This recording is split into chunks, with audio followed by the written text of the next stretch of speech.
Hoy comenzamos una nueva semana más de este precioso devocional diario y saludamos con mucho cariño a todos los hermanos, a todas las hermanas y a todos nuestros queridos oyentes.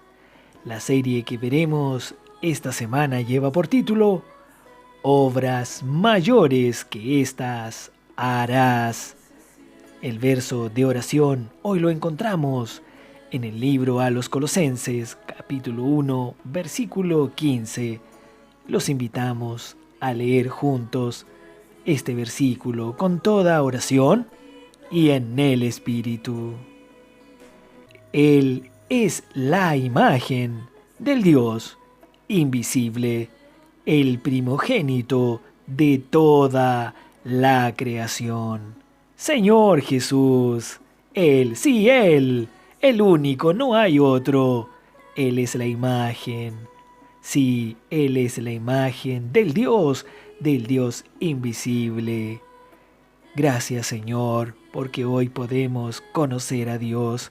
A usted le damos gracias, porque usted vino aquí a la tierra, murió y resucitó, y hoy habita dentro de nosotros.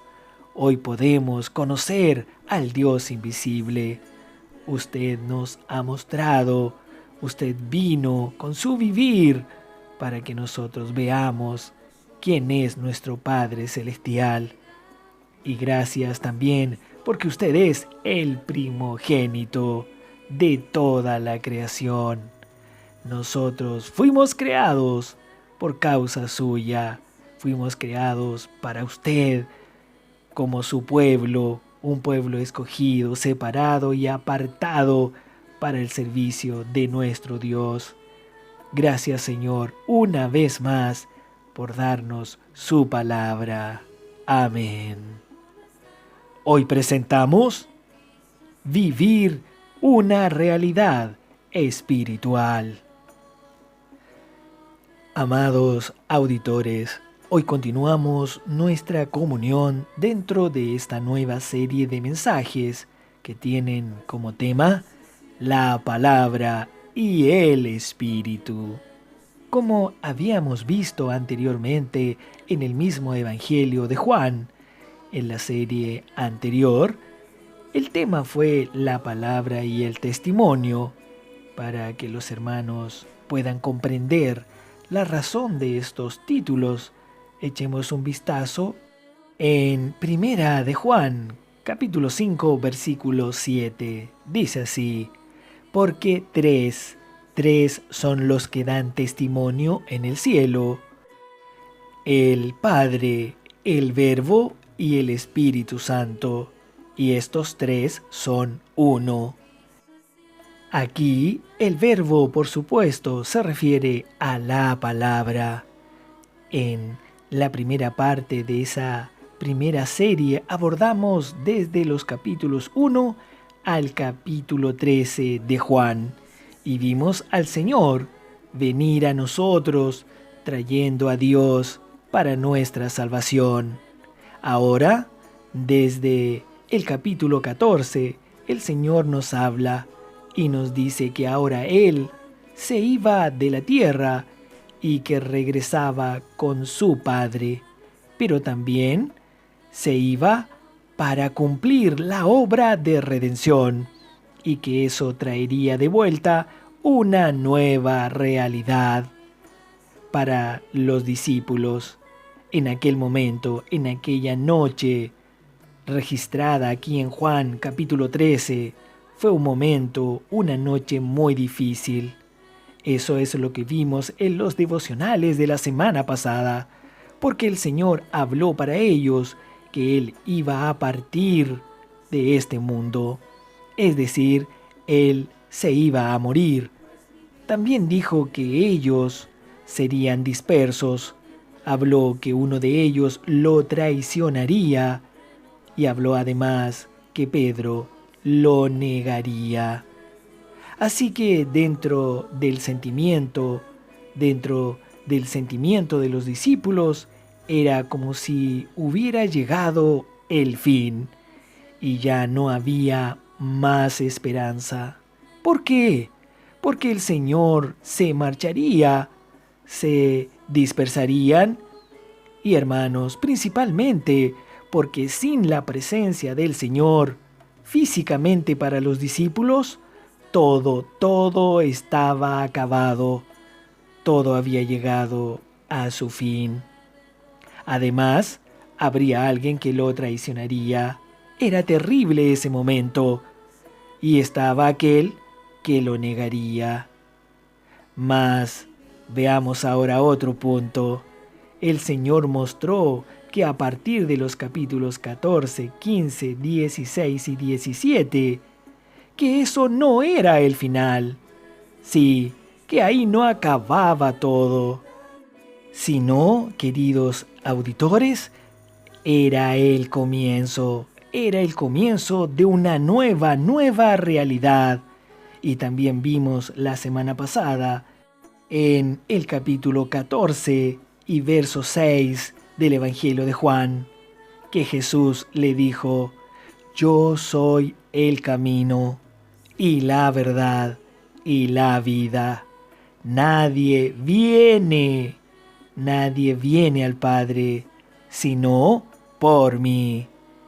Este es un versículo de una de las columnas básicas de esta realidad, la realidad de la obra del Señor, porque el Señor moriría, pero resucitaría y vendría a nosotros como el Espíritu, para habitar en cada uno de nosotros.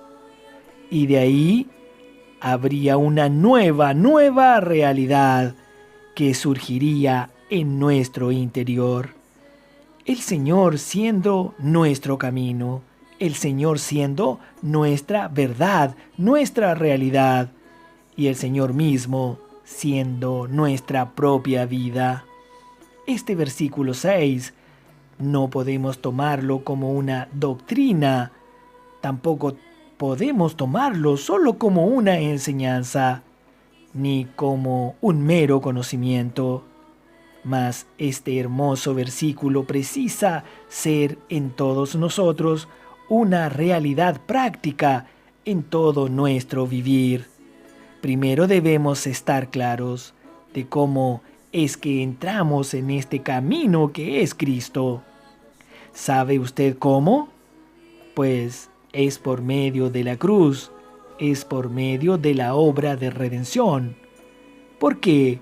Porque es a través de la cruz que se nos muestra la obra del Señor, y es por medio de la cruz que el Señor acaba con todo lo negativo y abre las puertas para que Él venga y habite en nosotros.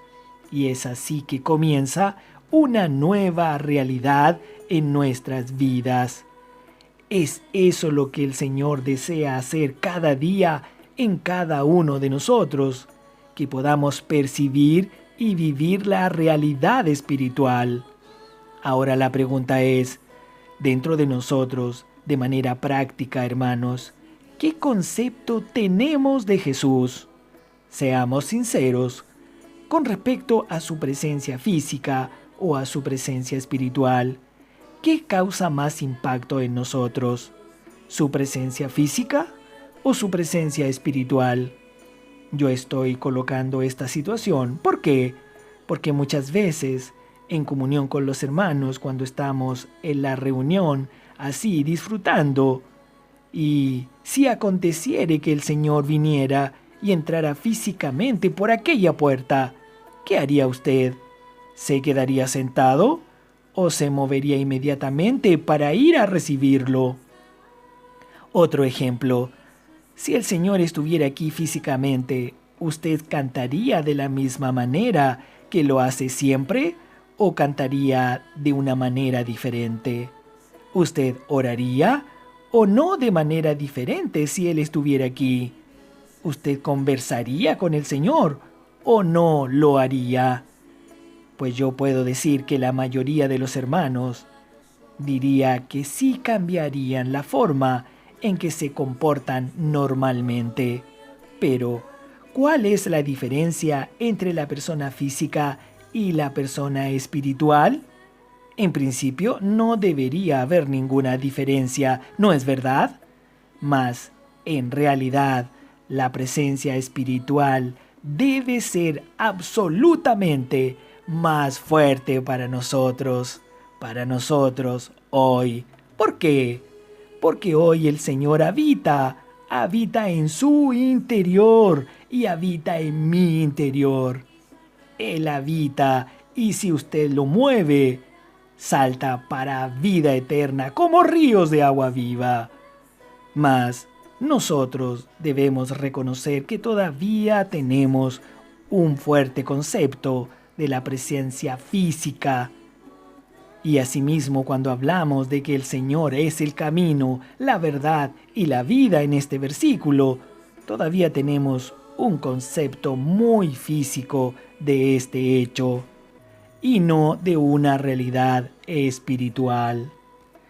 Queridos hermanos, amadas hermanas, ¿saben ustedes por qué es que estamos hablando esto? Porque esto es muy importante. ¿Saben por qué? Porque estamos muy cerca de la venida del Señor y Dios desea que podamos tener experiencias espirituales con Él todos los días, con respecto a su palabra santa y con respecto también a su presencia invisible, porque Él es la imagen, aleluya, Él es la imagen del Dios invisible. Hasta aquí llegamos hoy. Mañana continuaremos con este precioso mensaje. Que todos tengan un bendecido comienzo de semana en la presencia invisible de nuestro amado Señor. Amén.